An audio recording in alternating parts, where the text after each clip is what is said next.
আলো কিছু বলতে যাচ্ছিল, আধার চোখ গরম করে তাকাতেই দেয় এক দৌড়। আধার আলোর চাওয়ার দিকে তাকিয়ে একটা দীর্ঘশ্বাস ফেলে। সবাই সোফায় বসে আছে। আধার এবার মুখ খোলে, সবাইকে উদ্দেশ্য করে বলে, আমি দুদিনের জন্য লন্ডন যাব। আলোকে আপনাদের দেখে রাখতে হবে। আমার অনুমতি বিনা ও যেন ঘর থেকে বের না হতে পারে। সাফওয়ান ভ্রুকুচকে জিজ্ঞেস করে, কেন? কি সমস্যা? বের হলে? হুম, কেউ আলোকে মারতে চায়। সবাই স্তব্ধ হয়ে গেছে। আয়ান জিজ্ঞেস করে, আমার কাছে একটা মেসেজ এসেছিল যে আলোকে কেউ মারতে চায়।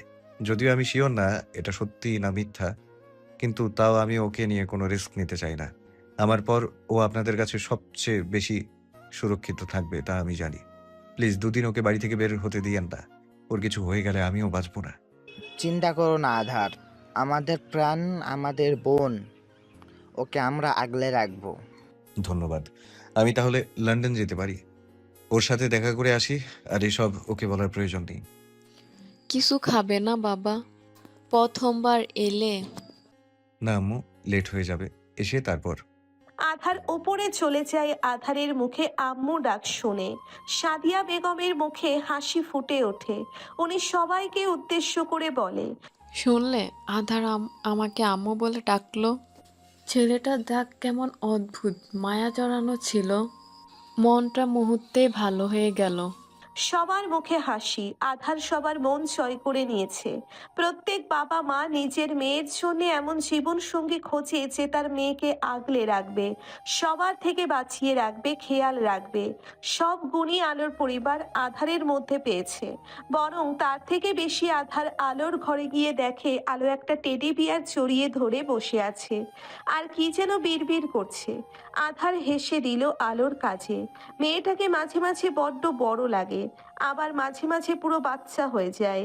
আধার আলোর কাছে এসে ওকে চাপটে জড়িয়ে ধরে।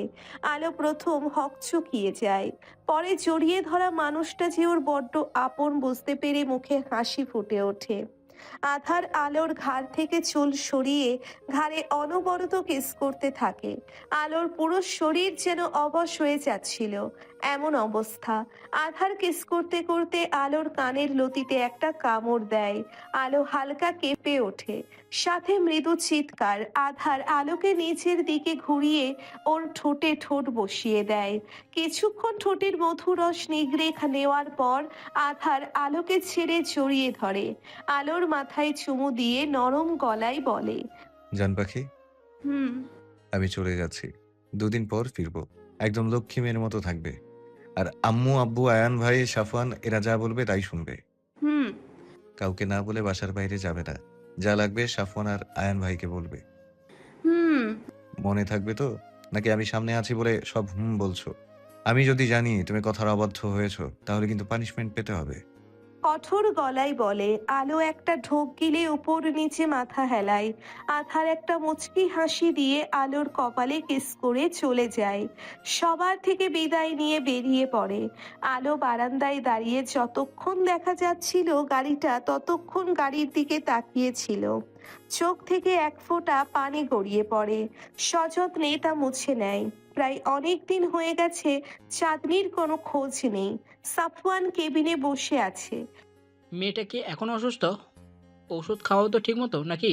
নিজের এমন ভাবনার উপর নিজেই বিরক্ত সাফওয়ান। কেন যে চাঁদনিকে নিয়ে ভাবছে ও নিজেও জানে না। প্রথম দুদিন চাঁদনি না আসায় সে খুশি হয়েছিল সাফওয়ান, কিন্তু তারপর সব উল্টো পাল্টা হয়ে যাচ্ছে ওর। না চাইতেও সে চাঁদনির চিন্তা ওর মাথায় হানা দিচ্ছে। চাঁদনির চিন্তা থেকে সাফওয়ানের এটা নিয়ে বেশি চিন্তা হচ্ছে যে ও কেন চাঁদনিকে নিয়ে ভাবছে। ওর তো খুশি হওয়ার কথা। সাফওয়ান মাথার চুল টেনে ধরে। ভাবতে পারছে না মেয়েটাকে নিয়ে কয়দিনে কেমন ওর মনে দখল নিয়ে নিয়েছে ওর অজান্তে। সাফওয়ান এসব ভাবছিল তখন নার্স ভিতরে ঢুকে সাফওয়ানকে বলে, বলুন। নার্স চলে যাচ্ছিল, তখন সাফওয়ান তাকে পিছনে ডেকে চাঁদনির ফোন নম্বর চায়। নার্স যেন ভূত দেখার মতো চমকে উঠল, আর একবার মুচকি হেসে সাফওয়ানকে চাঁদনির নম্বর দেয়। সাফওয়ান পেশেন্ট দেখায় মন দেয়।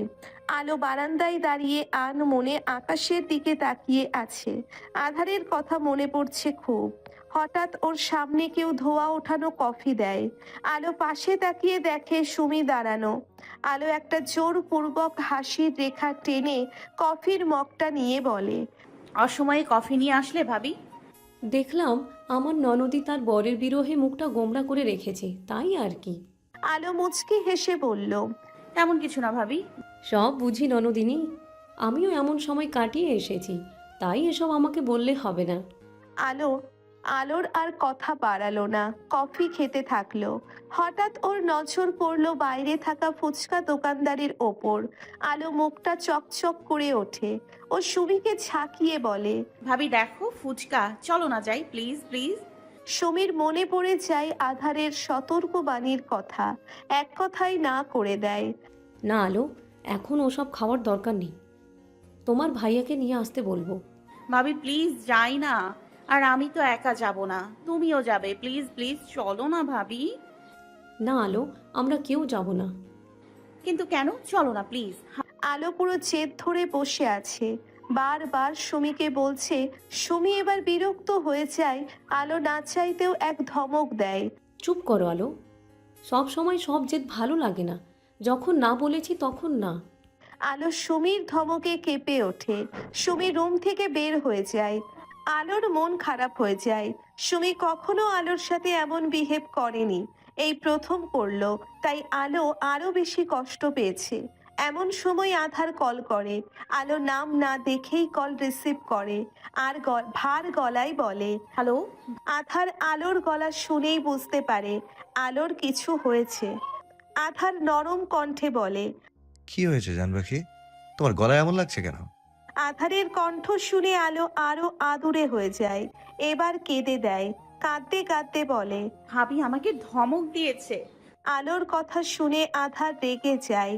রাগী কণ্ঠে বলে, কেন, কি হয়েছে? আলো কাঁদতে কাঁদতে আধারকে সব বলে। সব শুনে আধার একটা দীর্ঘশ্বাস ফেলে। ওই নিষেধ করেছে আলো বাসা থেকে বের হতে, এতে সুমির কোনো দোষ নেই। আধার আলোকে নরম গলায় বলে, জান পাখি, ভাবি নিশ্চয়ই কোনো কিছু ভেবেই তোমাকে বলেছে। উনি তো তোমার খারাপ চাইতে পারেন না, তাই না? দেখো, এই অসময়ে বাইরের খাবার খাওয়া ভালো না, তাই আমি ভাবিকে বলে গেছিলাম তোমাকে যাতে ওসবের কাছে যেতে না দেয়। আলো এবার রেগে গেল। তেজি কণ্ঠে বলল, ও তার মানে এসবের পেছনে আসল মাথা আপনার। আমি খালি খালি ভাবির সাথে রাগ করছিলাম। আমি জানি না কিছু, আমি এখন ফুচকা খাবো মানে খাবো। আধার পড়ল মহা বিপদে। কিন্তু এখন তো আমি তোমার কাছে নেই জান পাখি। আমি কিছু জানি না, আমি ফুচকা খাবো মানে খাবো, ব্যাস। ধূপ করে কল কেটে দিল। আধার ফোনের দিকে তাকিয়ে মুচকি হাসে আর বলে, কদিন পর যার বাচ্চা হবে সে নিজেই এখনো বাচ্চাদের মতো জেদ করে। আল্লাহ জানে বেবি হওয়ার পর আমার অবস্থা কি হবে। আধার একজনকে কল করে বলে, এখনই আলোদের বাড়িতে ফুচকা চলে যায় জানো। বলেই কল কেটে দেয়। দুপুরে সাফওয়ান পেশেন্ট দেখা শেষ করে চাঁদনির ফোনে কল দেয়। চাঁদনি তখন বসে বসে কোরিয়ান ড্রামা দেখছিল। এমন সময় কল আসাতে খানিকটা বিরক্ত হয়। ফোন ধরে দেয় এক ঝাড়। এতটা বিরক্ত ছিল যে নামটাও খেয়াল করেনি। ওই কে ভাই, আপনি সমস্যা কি আপনার? আপনাদের জন্য কি শান্তিতে একটু নাটকও দেখতে পারবো না? একটা রোমান্টিক সিন চলছিল, এর মধ্যে আপনি কোথা থেকে টপকে পড়লেন? যত সব আজাইরা পাবলিক, কামধাম নেই নাকি যে ভর দুপুরে কল করে বিরক্ত করছেন অসভ্য লোক? সাফওয়ান রাগে ফেটে যাচ্ছে। এক ধমক দিয়ে বলে, স্টপ ইট মিস চাঁদনি। কার সাথে কথা বলছেন সেটা কি দেখে কথা বলছেন, নাকি না দেখে ট্রেনের মতো মুখের বলিগুলো খরচ করছেন? চাঁদনির কাছে ধমকটা বেশ চেনা চেনা লাগছিল। কান থেকে ফোন সরিয়ে দেখে মিস্টার হ্যান্ডসাম লেখা। চাঁদনি তো পুরো ফ্রিজ হয়ে গেছে। সাফওয়ান ওকে কল করেছে ভেবে ওর মনে হচ্ছে ও এখনই হার্ট অ্যাটাক করবে। এর মধ্যে আবার সাফওয়ানের গলা শুনে বাস্তবে ফিরে আসে সাফওয়ান গম্ভীর গলায় বলে, আপনার গলার মাথার ধরন দেখে মনে হচ্ছে না আপনি অসুস্থ। আপনি তো দেখি পুরো সুস্থ হয়ে গেছেন। কাল থেকে যদি কাজে জয়েন না করেছেন তাহলে আপনাকে আমি জেনারেল ওয়ার্ডে ডক্টর নীরের কাছে পাঠিয়ে দেব। আন্ডারস্ট্যান্ড? কল কেটে দিয়ে ফোনটা রেখে দেয়। এদিকে চাঁদনির মনে লাড্ডু ফুটছে, সাফওয়ান ওকে মিস করছে। ভাবতেই গান ছেড়ে একটা লুঙ্গি নিয়ে লুঙ্গি ডান্স করতে শুরু করে দেয়।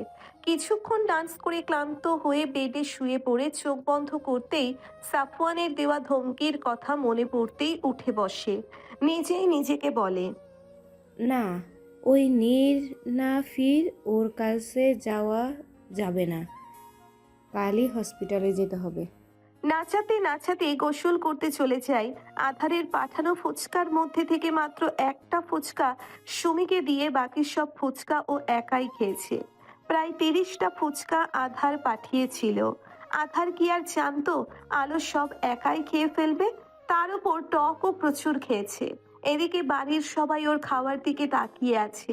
সাদিয়া বেগম তো বকেই যাচ্ছে, কে শোনে কার কথা? আলো তো আলো, সে একাই সব খেয়ে নিয়েছে। আলো আর কিছু খায়নি। তারপর গোসল করে এসেছে, বিছানায় ধপাস করে শুয়ে পড়ে। শরীরটা কেমন জানি লাগছে, ওর গলা জ্বলছে। কি আর হবে, যা হওয়ার তাই হয়েছে। একসাথে 30টা ফুচকা খাওয়ার ফল আর কি। আলো শুতে পারেনি।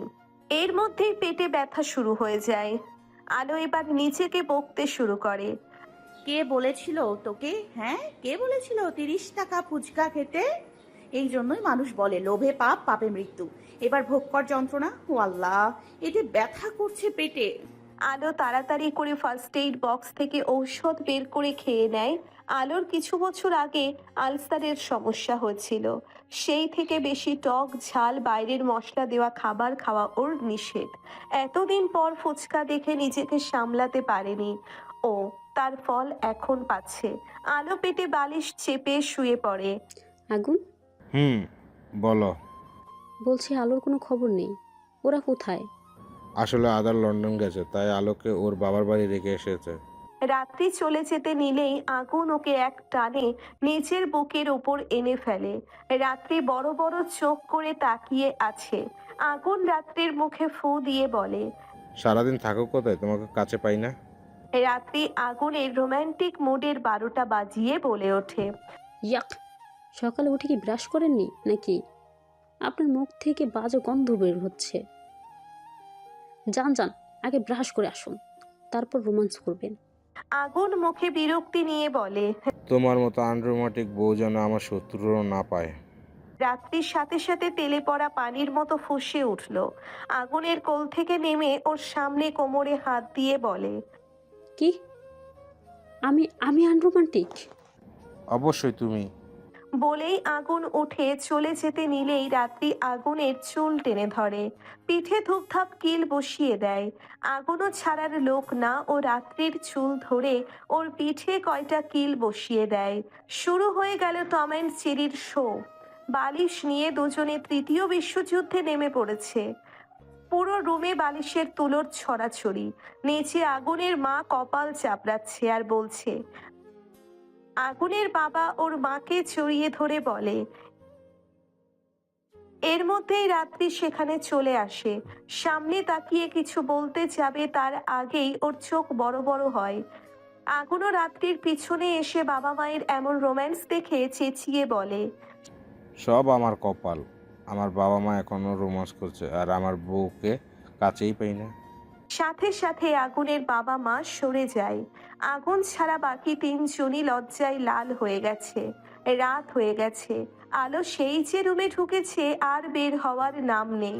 এদিকে ফোনও আধারের ভয়ে অফ করে রেখেছে। ওদিকে আধার কলের পর কল দিয়েও আলোকে পাচ্ছে না।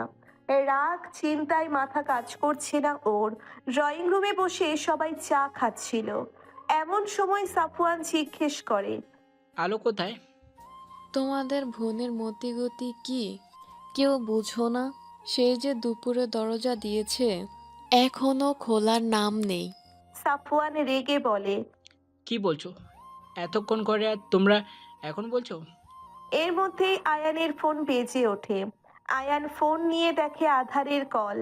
আয়ান রিসিভ করতেই আধার ব্যস্ত গলায় বলে। আলো কোথায় ভাইয়া? ওর ফোন বন্ধ কেন? আয়ান সোফা থেকে দাঁড়িয়ে পড়ে, ব্যস্ত গলায় বলে, কি আলোর ফোন বন্ধ? ও তো সেই দুপুরে ঘরে ঢুকেছে, এখনো বের হয়নি। কি? আর আপনারা বসে আছেন? তাড়াতাড়ি ওর রুমে যান আর ফোন অন রাখবেন। সবাই আলোর রুমের দিকে ছুটে যায়। সবাই মিলে দরজা ধাক্কাতে থাকে, কিন্তু দরজা খোলার সারা শব্দ নাই।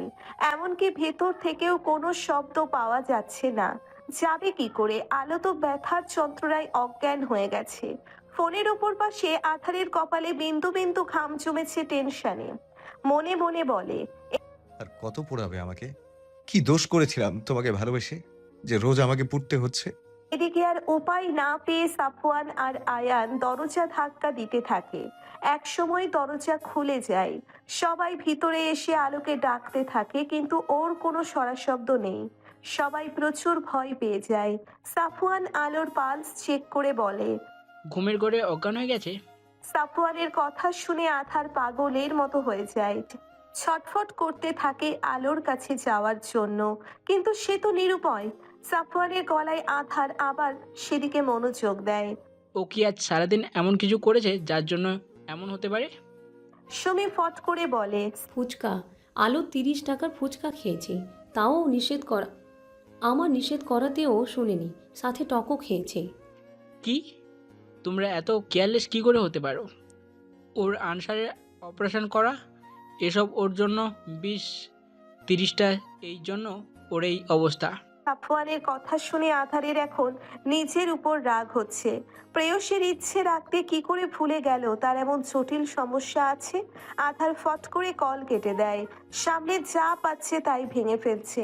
নিজের হাতও অনেকটা কেটে ফেলেছে।